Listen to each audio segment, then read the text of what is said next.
Ayan. Ito yung nabili ni Madam na lupa. Ang laki naman nabili mo, Madam. Ang taray mo, Madam. Ang lawak pa. Dito pala yun. Patagat. Dapat ka nang, ano mag-vlog ako? Ano man? Ang laki naman ang nabili mong lupa, Madam. Ano nga, hindi na mag-intro. Siya po ang hold upin natin ngayon. Madam! Ginawa ko. Wala tsada, may pinaan yung tao. Perfect kayo magkanaan. Hindi na wala nang nakuha sa dito. Ilang years na to? This is 8 years na po itong building na ito. So natayo to nung way back. Kayo na po magbilag 2018. 8 years. Oh, tingnan mo naman guys. Oh, tingnan niyo yung view. Dagat. Oh. Ang sarap pag Titanic dito. Yung Rose and Jack bitan na nagpatira sa taas ito. Ang lamig slide ay no. Nayaksip pa ng dagat. So ito yung view niya. Ito yung highway. Yan. Yan yung highway dito sa may Balingasag. Sa may Punta Gorda lang siya. Meron yung water. Yan yung water niya. So, kung sobrang dali lang talaga siya paggawa. Diyan lang. And this is 700 square meters, guys. And ito yung pinaka-building niya sa rooftop. So yung rooftop niya is level lang siya halos. Level lang siya halos sa highway. Ano ito na dito? CR. Ay. Isa nagap. Lutuan? Pwede siya tambay. Pwede siyang kwarto, oh. Pwede siyang kaihanan. Ala, meron kasi dito ang caretaker, guys. May nagbabantay dito.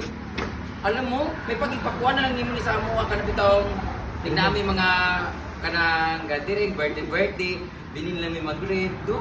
Kunang mag-private kunang this is private property, guys, pero hindi na kasi siya inayos kasi plano na siya ibenta.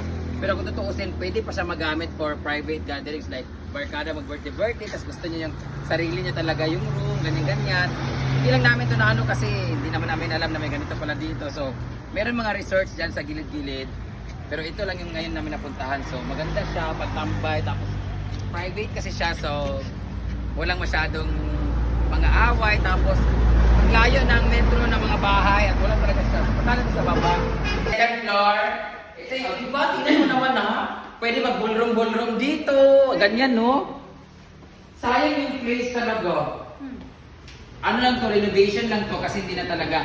Alam mo naman, pag ang mga may-ari is nasa abroad, nasa Japan, busy na sa kanila magkasikaso, tapos ipapagkatiwala dito. Siyempre, ang mga pagkatiwalaan din na is mga busy lang din. Di no, kung kami siguro naglagay dito, nahimo na itong nahimo na yung flower shop. Ay, iba talaga pag hindi na oh, tingnan mo, tsaka pwede pa siya dito. Ayan, dito po yung caretaker nila, guys, si Apocalypto. Guys, tingnan mo, may bar counter pa sila. Talagang pwede talaga siya. Pwede siyang restaurant, kainan, tapos mayroon pang lutuan. Restaurant ito dati? Kitchen. Nag-try sila. Tingnan mo, may kitchen dito, meron ganito, ganyan. Oh, dito may ihaw, pwede ihawan to dito. Tapos dito may tulugan, dito, lutuan. Perfect. Tapos yung labas niya, highway na mismo. Ayun, sa 600 steps siya. Tapos Ay, na mo na diri oh. Dami dami mo. may second. Dito na second floor tayo. Second floor? Ako sa video. Di ba ang ganda? Tingnan mo, may CR pa, may sarili pa. Maguba kita yung lugar basta wala kayo mag-atiman, no? Oo. Kaya nga, Puyo. So, andito po yung kabilang kwarto. Ayan po ang kabilang kwarto. Ang pangatlong kwarto, andito po. Andito po ang atlong kwarto. Yung TV, nasira na yung TV. Andito may CR. Meron pa dito, ayan. Master.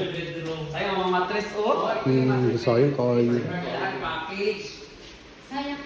Pwede siyang burn na package. Ang maganda pa dito, hindi na siya pwede na halimbawa, grupo dito pamilya, tapos may mag-rent din na kupol, para siya kanang lodge, para siyang lodging na may pagka, on sa na, kanang resort, na walang pool lang ito, no? Walang pool. Wala. Dagat view lang siya. O, tingnan mo eh. O, iba rin yung mga... Alay! Siya dito. May room, may shower room, may tubig kayo dito. Meron. Perfect pa siya, may tubig pa siya, tapos yung linings na ng ilaw, meron naman na pinturahan. Yung PVC wall ba, yung... Basta hindi kakabit lang siya. Wala, ganda dito. Ha? Ito na yung pinakadagat dito sa first floor. Ang maganda dito, meron pa parang seashore. Hindi, Japon ha? Ang ganda. May room pa dito. Ito yung rooms. May rooms. Mga CR. Mga CR. Ito, rooms. Wala. Dito pa. Ayan pa dito. Ayun. Namin si Arna. Ala, sayang nga, anyway. Ito. Ala, anyway, sayang. Ito yung lugar, guys, sa buo. So, ayan, tapos pwede siya lagyan dyan ng parang picture-picturean. Wala nga dito. Well, pahinga ka dyan sa dulo.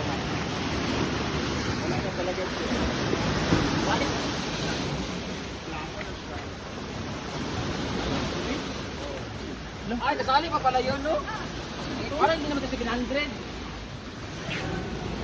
Bernali, sa pili dito? Ayun na may cottage pa doon, no? May cottage. Kasali yun? So, sa gusto pong bumili, Sure ba? Sa ano po dito. Kasali pa pala yung cottage, guys, so hanggang doon.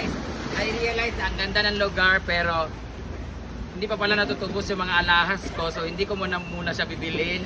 Pero sa mga nagtatanong, this is, magkano siya? 10.5 million?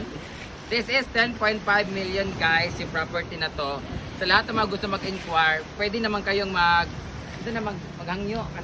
Tawad. Pwede kayong humingi ng tawad, hindi. The price is 10.5, this is negotiable. First come, first serve, yung serious buyer lang po. No joy minors po. Joy minors. Tapos, kung gusto niyo po makontak ang may-ari nito, ilalagay ko po yung number niya sa comment section.